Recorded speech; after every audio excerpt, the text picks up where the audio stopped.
Welcome back, my weebs and otakus. It's Otakunofuji, and today I want to talk about Kairosoft games. And in particular, I want to make sure Xbox fans aren't skipping these charming little addictive joy factories. But judging from the user reviews, yeah, it seems like they probably aren't getting the traction they deserve. We love Kairosoft games though, and want to spread the word as much as possible. As always, please like and subscribe to the channel if you like this or any of our other content. It really does help.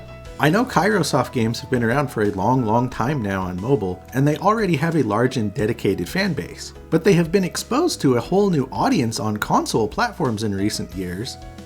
And there are dozens of them on Switch or Xbox Marketplace, but people have no idea what they are. I have to admit, I didn't know about Kairosoft at all before they started releasing on Xbox. Thanks to the reasonable $12-ish price tag and relatively easy achievement lists, I took the plunge on Xbox, and I'm glad I did.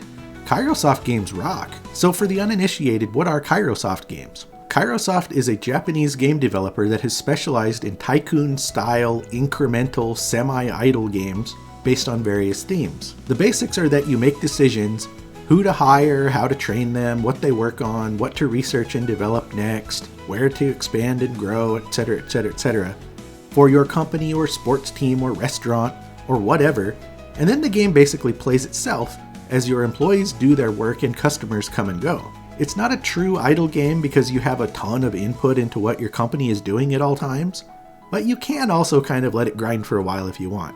So I'd say they're semi-idle games. The appeal here should be obvious. They're ridiculously addictive and satisfying. Watching your tiny company or low-ranked team slowly grow into a powerhouse is just amazingly fun. The games are also incredibly charming and cute, and simply pleasant to watch. And of course, numbers getting bigger and bigger and bigger makes our brains secrete the happy chemicals. The huge number of different themes is also appealing. You don't have to love and appreciate every single Kairosoft game. That would be way too overwhelming. But you can pick and choose specific themes that appeal to you. You can be a game developer or run an anime studio or an arcade or a farm or a hamburger joint or a sushi restaurant or build a shopping mall or run a cruise ship or oversee a racing team, tennis team, baseball team, and tons of others. You're pretty much guaranteed to find at least one Kairosoft game that appeals to you. Don't worry about what the highest rated or the top 10 best Kairosoft games are or whatever. Just pick the games with themes that appeal to you and you'll have a great time. I'm not saying some aren't better or worse than others, but you'll have more fun with themes you kind of understand from the get-go instead of going into something completely blind. The gameplay is similar across titles, but never really the same. Some are more involved than others depending on the theme. Burger Bistro Story, for example, has you switching between multiple restaurants and actually making new recipes in the kitchen, while games like Game Dev Story or Anime Studio Story are centered around supervising your employees' actions in just one room, without all that much input from you. Other titles where you manage a team or build a theme park or something also have more dynamic gameplay as well. So Kairosoft games might all look the same, but they actually do all play differently. It has to be noted that there is a bit of a learning curve when you first start, and the controls are frankly horrendous on consoles because they're cursor-based Frankensteins of what used to be touch controls on mobile. Once you figure out the shortcuts and general flow of how things work, however, you do get used to it and they don't feel so horrible anymore. But there is a definite moment of, did I make a mistake, when you first start? Which is, I can only assume, is why many user reviews are often pretty hyperbolic. Disclaimer time, I haven't played all of them or even a lot of them really, and I know that there are definitely going to be some duds in the lineup across the 36 games and counting on Xbox and even more on other platforms. But I think that, because the cost of entry is pretty darn low at $12 or so, taking a chance and ending up with a game you don't really like isn't that big of a loss. There are a lot more disappointing things out there to waste $12 on. I promise you though that they're mostly good.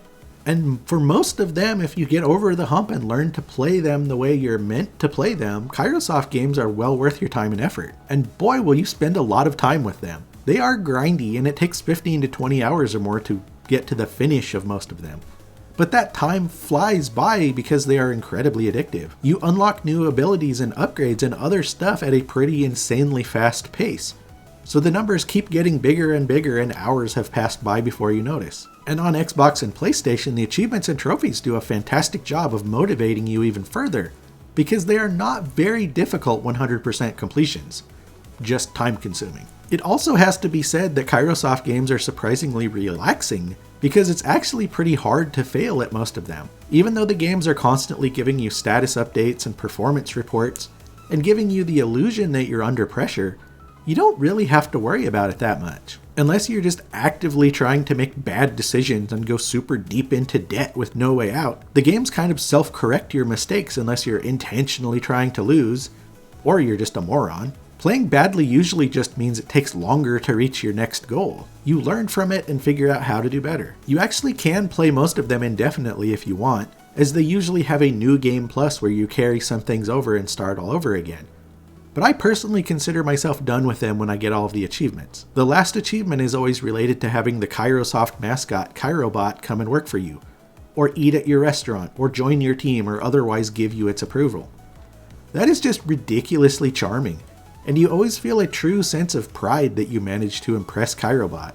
And there's not really much more to say. The Kairosoft games are incredibly satisfying and fun and charming, and absolutely worth the $12 or $14 price tag depending on what game you buy. And they do go on sale pretty regularly as well. They're perfect little bite-sized time waster games that you should definitely check out if you aren't already familiar with them. Just find a theme you like and give it some time so you learn the controls, because they are awful at first, and you won't regret it. Kairosoft games are awesome. Thanks a lot for watching. Please like and subscribe and check out Otakunofuji.com.